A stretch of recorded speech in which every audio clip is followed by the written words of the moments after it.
გუშინ ნაციონალური მოძრაობის უმრავლესობა გადავიდა უმცირესობაში.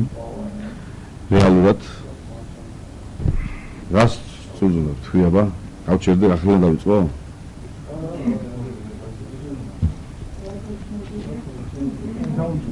დავიწყოთ.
აჯდება 1-2 არ აჯდება?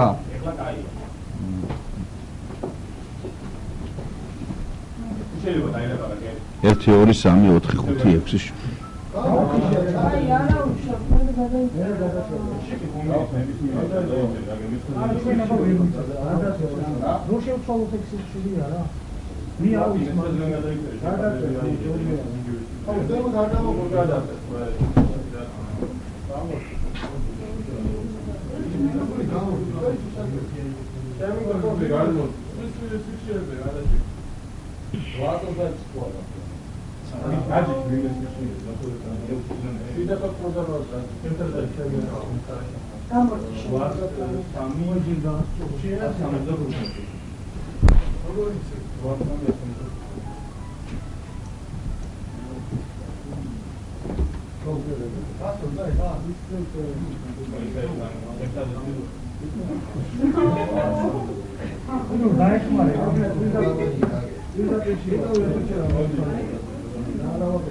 Şimdi salgı da özledim. Da salgı çaldı.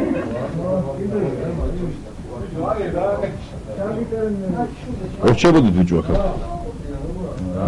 Aracı da burada. Raul da bu batımda. O da bir gatsa stayın forsu kişiyiz.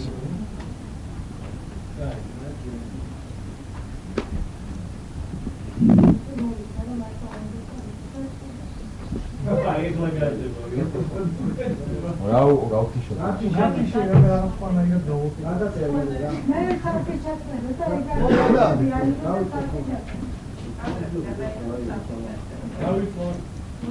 Kimi ya? Raul orası. Şimdi bir şey tam salgı çalsın. Şimdi gözüm bu sırada geçti. Kimi ya? მოგესალმებით, როგორც ცნობილია, გუშინ 1 ივლისს ნაციონალური მოძრაობა უმცირესობაში გადავიდა და ფაქტობრივად საკრებულოში ის უმრავლესობა, რომელიც წლების მანძილზე, თითქმის 10 წლის მანძილზე ყავდა ნაციონალურ მოძრაობას, უკვე აღარ არსებობს. რა თქმა უნდა, ეს არის ძალიან მნიშვნელოვანი გამარჯვება გამომდინარე იქიდან, რომ თბილისის საკრებულოში იწყება სრულად ახალი ჯანსაღი პროცესი, როდესაც ერთი კონკრეტული პოლიტიკური ძალა არ ფლობს იმ უმრავლესობას, რომელთაც რაც მას სურდა, იმ გადაწყვეტილებას იღებდა და გაქონდა. ფაქტობრივად უგულავას პერიოდი საკრებულოში და ნაციონალური მოძრაობის პერიოდი საკრებულოში დასრულდა. მე შემიძლია გითხრათ, რომ დაახლოებით ამ თვის ბოლომდე ველოდები კიდე რამდენიმე ფრაქციის ფორმირებას საკრებულოში ნაციონალური მოძრაობის წევრების ბაზაზე. თავის დროზე ვამბობდი, რომ ერთი და ორი ადამიანი არ არის, რომელიც აბსოლუტურად განსხვავებულად ფიქრობს და აბსოლუტურად განსხვავებული პოზიცია აქვს იმ მოვლენებთან, რაც ხდებოდა როგორც ქვეყანაში, ასევე საკუთრივ თბილისში და თბილისის მერიაში განვითარებულ მოვლენებზე და ბუნებრივია ეს ადამიანები თავიანთ პოლიტიკურ გადაწყვეტილებას ახლო მომავალში გააცნობენ საზოგადოებას. დაახლოებით, რამდენადაც ჩემთვის ცნობილი, შესაძლებელია სულ მცირე ორი ფრაქცია კიდევ დამატებით ჩამოყალიბდეს დღეს არსებული ნაციონალური მოძრაობის წევრების ბაზაზე. თავარი აპირებენ, ვინც აპირებენ. თავარი რაზეც მე მინდა დღეს ასევე გამოვიდე, ასე ვთქვათ, ინიციატივით, ეს არის ის, რომ ვახლოს სხდომაზე, ეს იქნება ალბათ ან ივლისის ან აგვისტოს სხდომა, ეს ყოველ შემთხვევაში ამას არ გადავა ვადას, ჩვენ უნდა დავიწყოთ უკვე ახალი რეალობიდან გამომდინარე, ახალი პოლიტიკური კონიუნქტურიდან გამომდინარე მოქმედება, რაც გულისხმობს შემდეგს. რომ თბილისის საკრებულოს აქვს მთელი რიგი უფლებამოსილეები, რომელიც არის განსაზღვრული კანონით ქალაქ თბილისის თვითმმართველობის შესახებ. ჩვენ აღნიშნული უფლებამოსილეები უნდა დავიბრუნოთ, კომპეტენციები უნდა დავიბრუნოთ. საქმე ის არის, რომ წლების მანძილზე თბილისის საკრებულომ ის კომპეტენციები, რაც ჰქონდა მას და მისი ექსკლუზივი იყო, გადასცა ქალაქის მერიას და გადაულოცა ის გიგი უგულავას და მას მისცა უფლება, რომ თვითონ განეხორციელებინა აღნიშნული, ასე ვთქვათ, უფლებამოსილეები. საქმე ის არის, რომ ამ უფლებამოსილების დაბრუნება სულ მცირე ჩვენ მოგცემს იმის საშუალებას, რომ დავიწყოთ ხელახლა გადახედვა ისეთი თემების, როგორც არის თბილისის მერიის რეგლამენტი, რომელიც ძალიან მნიშვნელოვანი დოკუმენტია, ვინაიდან ის არეგულირებს ქალაქ თბილისის მერიაში მოქმედ, ასე ვთქვათ, სისტემას და მისი დამტკიცება არის პირდაპირ ექსკლუზიური უფლება თბილისის საკრებულოში. ასევე თბილისის რაიონების დაყოფის საკითხი, რომელიც მოგეხსენება თქვენ თავის დროზე იყო ბოლო და არჩევნების შემდგომ გახდა ქალაქის მერიისათვის ძალიან მნიშვნელოვანი, გამომდინარე იქიდან, რომ დასასაქმებელი იყო კიდე ნაცმოძრაობის წევრები და აქედან გამომდინარე რაიონები 6 რაიონი 10 რაიონად გადააკეთეს, ანუ ძველ მოდელს დაუბრუნდნენ, ასევე სხვა კომპეტენციები, რომელიც ჰქონდა თბილისის საკრებულოს და თბილისის საკრებულომ თავისივე გადაწყვეტილებით ეს უფლებამოსილეები გადასცა ქალაქის მერიას და გადაულოცა და უთხრა, ეს არის თქვენ შეგიძლიათ ეს ექსკლუზიურად განახორციელოთ. ჩვენ ეს უფლებამოსილეები უნდა დავიბრუნოთ, ეს იქნება ჩვენი პირველი ნაბიჯები, რითაც საკრებულო იმ კანონის პარაგრაფში, რომელიც დღეს მოქმედებს, მართალია მახინჯი კანონის პარაგრაფში, თუმცა ამ კანონის პარაგრაფში საკრებულომ თავისი კომპეტენციები საბოლოოდ აღიდგინოს. ეს არის ერთ-ერთი მთავარი მომენტი, რომელზეც მე მინდა თქვენ გითხრათ. ამასთანავე ბუნებრივია ჩვენ უკვე პირველივე აი ამ უმრავლესობის ფორმულების შემთხვევაში დავიწყებთ ისეთი საკითხის წარმოწევას, რომელიც ასევე არის საკრებულოს უფლებამოსილება, ეს არის იგივე ქალაქის მერის მოსმენა საკრებულოში. თქვენ მოგეხსენებათ, პირველი ვიყავით სწორედ ჩვენი ფრაქცია, რომელსაც დააყენა საკითხი ქალაქის მერის საათის არსებობის შესახებ, როდესაც წელიწადში ორჯერ ის უნდა მოსულიყო ქალაქის საკრებულოში და მოიხსენებინა არჩეულ საკრებულოს წევრებისთვის. Niçin? O da ise davdı, parçaydı, ba, ayse davdı, nazat, ha? Bu şeydi ba. Avgo. Ese ikos. Avgo puçut. თქვენ მოგეხსენებათ, რომ ჩვენი ფრაქცია იყო სწორედ ინიციატორი 2010 წელს, რომ დაწესებულიყო მერის საათი, რომელის მიხედვითაც ქალაქის მერი მოვიდოდა საკრებულოში და გააცნობდა საკრებულოს წევრებს იმ გეგმებზე, რაც მერიაში იყო დასახული.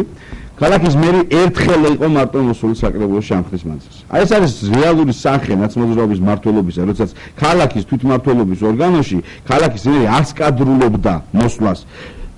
იმ უფლებამოსილეები, რა უფლებამოსილებით, კანონი ანიჭებს საკრებულოს, ცალსახად წერია, რომ მას აქვს უფლება საკრებულოს, რომ დაიბაროს მერი და მოусმინოს მას აღნიშნულ თემებთან დაკავშირებით.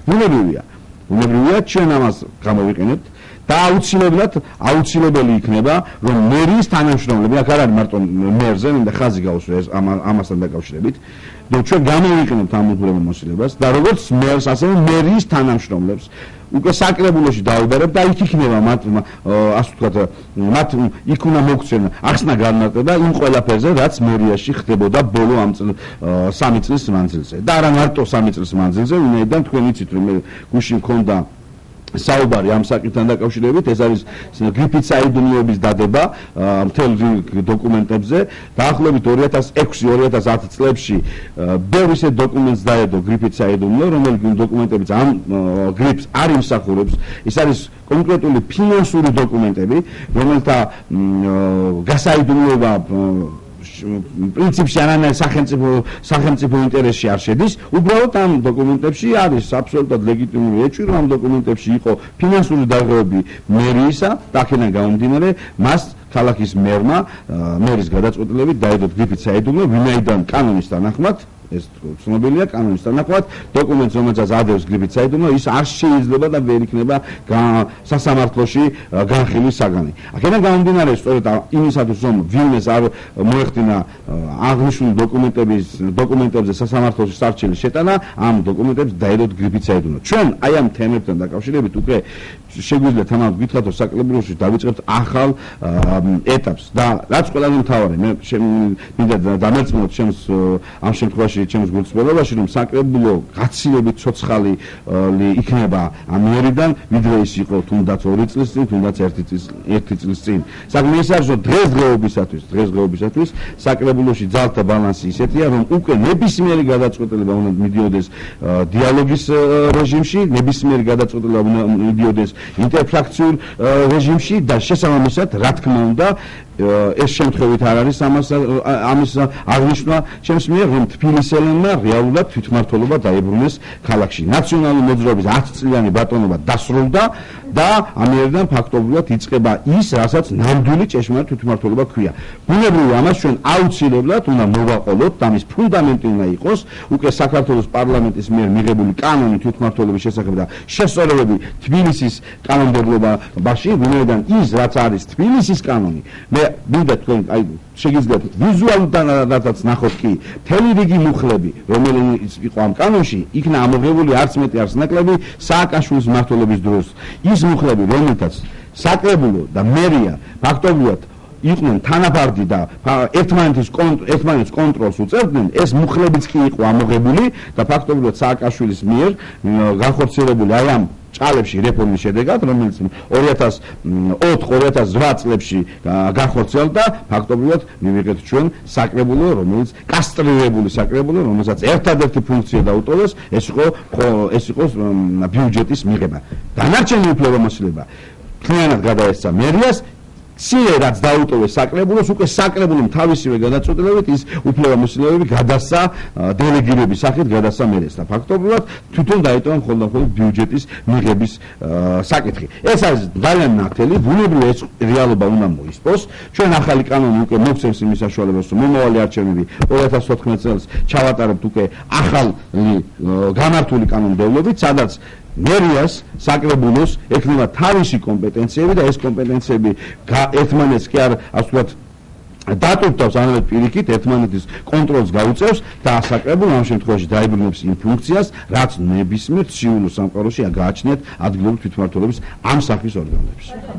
ფრაქციიდან აპირებენ ესე იგი გაკეთებას. დიახ, ბრძანეთ.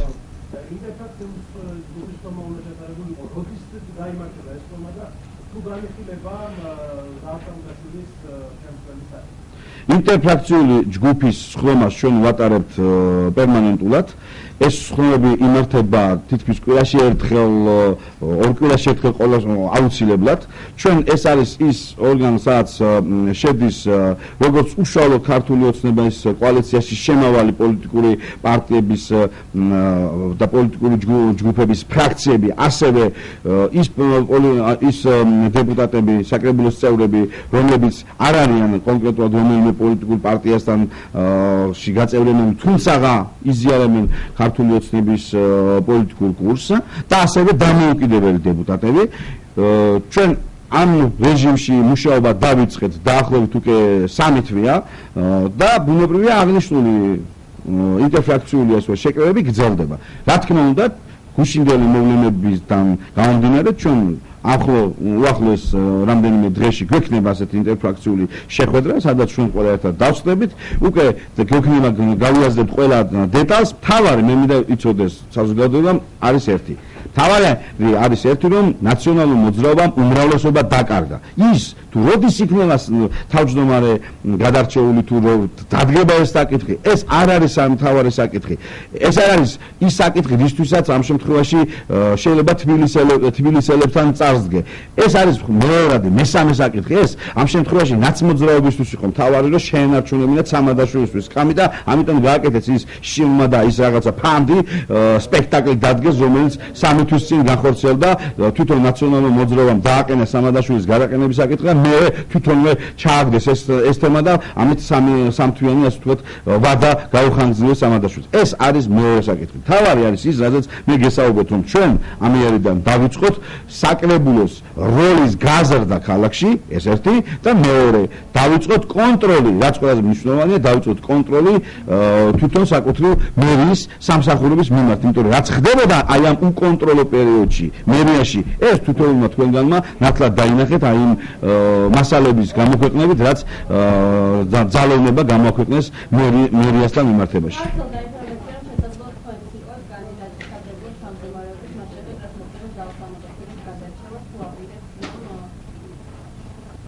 მე იმას გითხრათ, რომ ეს საკითხი ჯერ არ არის განხილვის საკითხი. აქედან გამომდინარე, ბუნებრივია მე ვერც დაგიდასტურებთ, ვერც ვარყოფთ ამ თემას, იმიტომ რომ ჩვენ პრინციპში არ ქონია ეს განხილული და მოგახსენებთ კიდევაც, რომ ორი ეტაპი იქნება ამ მიმართულებით, მე რაც ამ შემთხვევაში მესახება. პირველი ეს არის, რომ რა თქმა უნდა, საკრებულოს წევრებთან ერთად შემდგომ უკვე როდესაც ეს თავარი მნიშვნელოვანი თემებს დავალაგებთ საკრებულოს წევრებთან ერთად ჩვენ ეს თემაც დაისმინა, ბუნებრივია და უნდა ვიმსჯელოთ როგორც საკრებულოში, ასევე რა თქმა უნდა ამ თემაზე უნდა ამ თემაზე უნდა იმსჯელოს თვითონ საკუთრივ კოალიციამაც. ანუ ვინ იქნება კოალიციიდან თავარი კანდიდატურა საკრებულოს თავმჯდომარეზე. მაგრამ კიდევ ერთხელ მინდა დავადასტურო და ამას ხაზს ვუსვევ და გთხოვთ რომ თქვენს აი ამ თქვათ ჩემს პოზიციას, აი სწორედ ეს პოზიციაც მოაყოლოთ, როცა თუ თქვათ თქვენ სიუჟეტებში ჩასვით, რომ ეს თემა არ არის მთავარი ჩვენთვის, ეს თემა არის ჩვენთვის მეორე და მესამე ხარისხოვანი. მთავარი არის ის, რომ საკრებულოში ნაცმოძრაობამ დაკარგა უმრავლესობა და მთავარი არის ის, რომ საკრებულოში დღეიდან იქნება აბსოლუტურად ცოცხალი საქმიანი ვითარება და საკრებულო თანდათან დაებრუნებს იმ ფუნქციებს, რა ფუნქციებიც მას კანონით ენიჭება. აი ესაა ჩვენთვის მთავარი. რა თქმა უნდა. მე სტატისტიკა ცოტა უხერხულია და ასევე დროს, ასევე ჩემგან სტატისტიკის თქმა თუ რამდენი დატოვებს ცოტა რთულია, ასევე იმის თქმაც უხერხულია დღეს იქნება ეს ხვალ თუ ზეგ, თუმცა მე შემიძლია დაგიდასტუროთ დანამდვილებით, რომ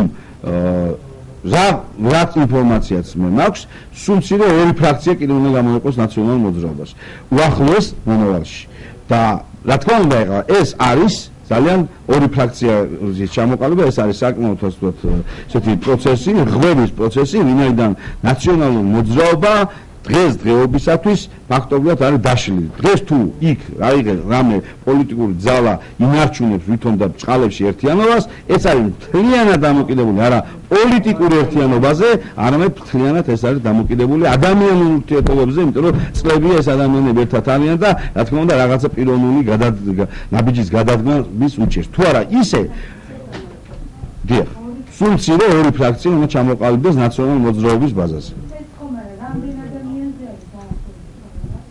ეს ორი ფრაქცია მინიმუმ 6 ადამიანია საჭირო, იმიტომ რომ სამი კაცი შეუძლია ფრაქციის ჩამოყალიბება. ეს მინიმუმ და ახლა მაქსიმუმი უკვე ამ ფრაქციის დანარჩენ ასე ვთქვათ წევრებს უნდა კითხოთ. არ ვიცი ეს ბატონს ზავს უნდა კითხოთ. მე ნამდვილად არ ვიცი ზავს სამადაშვილის.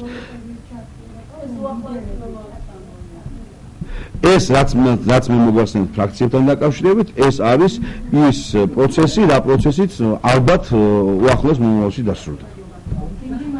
I